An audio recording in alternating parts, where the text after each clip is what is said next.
Hey guys, welcome back to Andy's Corner. You know, I always say Andy's Corner is that special little place in the world where we all sit back and talk about all things heating and air. And well, in doing these videos and having all these conversations about heating and air with you guys, I have realized from the new subscribers that I've gotten, some of the comments and conversations that I've had from you guys watching the videos, that my audience base is a little broader than what I originally intended, or I'm getting viewers from a different audience than what I actually expected, which is good. I like seeing people from all over. I have to admit, my original target audience was service technicians, either maybe just starting out in the field, or maybe even been in the field for a while, or people thinking about getting into the HVAC industry. But I have gotten a lot of comments and questions and things from homeowners, which is good. I like seeing the variety of everything. I'm more than happy to help any homeowner out there that I can. So, some of my videos are geared more towards service technicians and some maybe for the homeowners. Now, I will put this disclaimer out there as far as if you are a homeowner watching these videos, I appreciate your views. I appreciate the subscriptions and everything like that. But if you're not comfortable with electricity or any kind of mechanical device, things like that, it might potentially be better to call a service technician.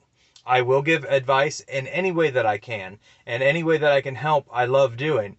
But we do have to be careful out there. These are pieces of equipment that can hurt us. They can hurt you. They can hurt the house. They can hurt your family and all kinds of things. So we want to be careful with, what we're doing out there. But like I said, I love seeing the views and the comments from everybody. And actually, I love the questions. The past few videos that I've had some awesome questions out there about some of the different furnaces and things. So I think that's really cool. So today I want to do a quick video on some of the top gas furnace problems that we see out there. I wanted to do a top 10 video, but I want to make sure that I spend a little bit of time on each individual thing. So I didn't want this to end up being like a 20-minute long video, because I think when they get too long, people don't watch the whole thing all the way through. So, we'll just do shorter videos and maybe do a little bit better with that. So there's probably going to be a couple of videos in this series, but some of the top things that we see as far as service techs, what we see out there, when we come to a house and your furnace isn't working or whatever it may be, there's a lot of different options, especially new equipment. There are a lot more electronics in them now, and they are a little more sophisticated than what they used to be.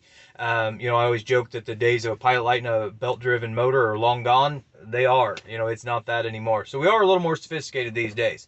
But some of the top things that we see when we come to a house, number one, the one that we see all the time and could definitely be prevented with a little bit of maintenance and care from the homeowners, is a dirty filter. Everybody thinks that, no, my filter's clean. I replaced it 3 months ago, or I replace it every season, or I replace it every January, once a year. That doesn't work. We need to replace them more often than that. I always recommend high efficiency or high capacity filters. Like the Air Bear makes a great one.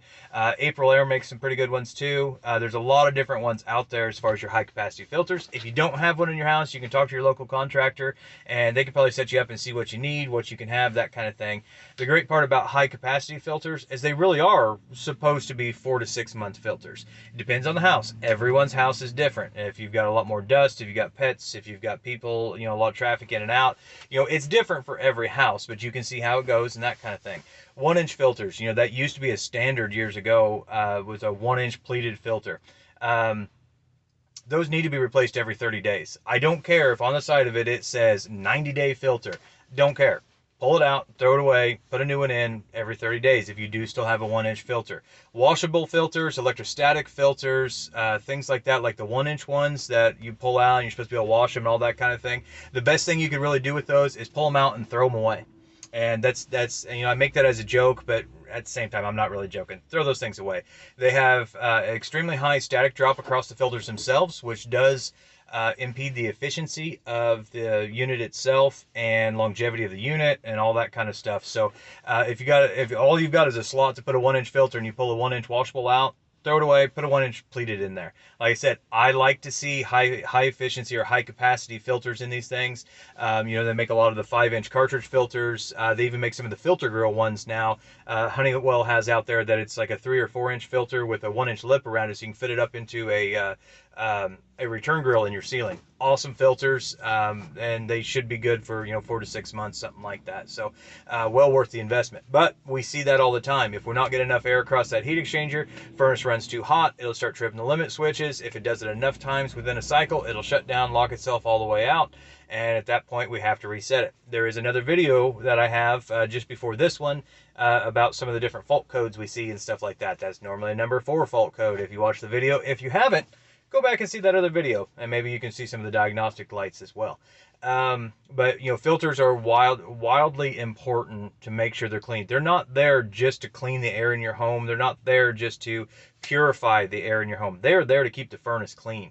That is their number one purpose. If you need air purification, which I always recommend air purification, if you need purification, filtration, all that kind of stuff like that, there are all kinds of devices out there on air purification. There's cold plasma generators, lots of UV lights, all this kind of stuff like that. So that's out there. Talk to your contractor. You can find that kind of thing.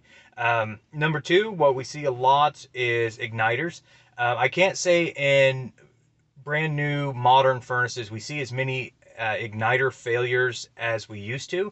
A lot of the modern igniters are a lot more rugged than what they used to be. The old ones were very brittle. If you touched them, they would break very easily, which you don't want to touch an igniter anyways. If you are replacing an igniter, never touch the end piece that actually gets hot. The oil from your little grubbies will leave hot spots on there, and it will end the life, or at least shorten the life of that igniter. So if you need to replace an igniter, actually I think I've got another video on that one out there. We're gonna have a plug for every video by the time we're done here.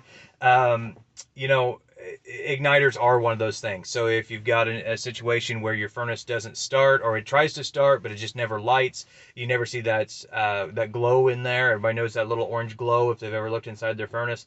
If you don't have that, you may have an igniter problem. But you can check your igniter out. You can call a service technician, whatever it takes, have somebody come look at it and get that taken care of. Relatively common. Another big one we see is pressure switch failure.